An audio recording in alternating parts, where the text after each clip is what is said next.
মধ্যরাতে শেষ হচ্ছে মাছ ধরার ২২ দিনের নিষেধাজ্ঞা।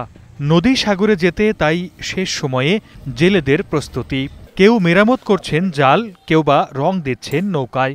কাউকে কাউকে দেখা যাচ্ছে ট্রলারের ইঞ্জিন ঠিক করতে। ইলিশের প্রজনন রক্ষায় অক্টোবরের ৪ তারিখ থেকে নদী সাগরে ২২ দিনের মাছ ধরা নিষেধাজ্ঞা দেয় সরকার। এ সময় বন্ধ ছিল বিপণন ও পরিবহনও। জেলেরা জানান, দীর্ঘদিন জীবিকা না থাকায় কষ্টে কেটেছে সময়।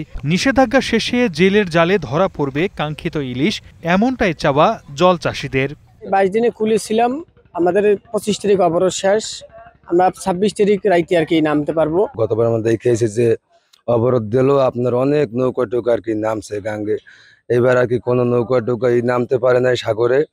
অবরোধের সময় নিবন্ধিত জেলে পরিবারকে ২৫ কেজি করে চাল সহায়তা দেয় সরকার।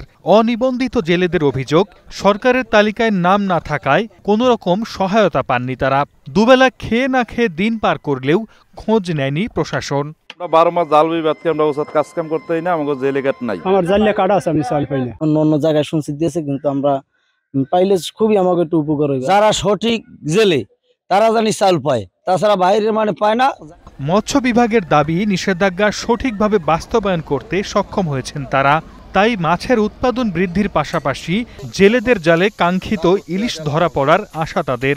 গত 2-3 বছর আগে আমরা যেরকম দেখেছি যে অনেক ইলিশই ডিম সারা ইলিশ পেয়েছি আমরা, কিন্তু এবছর কিন্তু ওরকম ডিম সারা ইলিশ আমরা খুবই কম পেয়েছি। পরবর্তীতে জাটকা সংরক্ষণ কার্যক্রম করতে পারি, তাহলে মা ইলিশ সংরক্ষণের যে সুফলটা আমরা পাবো, এবং এই যে ইলিশের উৎপাদন যেটা আমাদের 22,500 মেট্রিক টন আছে লক্ষ্মীপুর জেলায় ইলিশের উৎপাদন ছিল গত বছর, এটা ছাড়িয়ে আমরা আশা করছি যে 23,000 মেট্রিক টনে আমরা উৎপাদন করতে পারবো ইলিশ।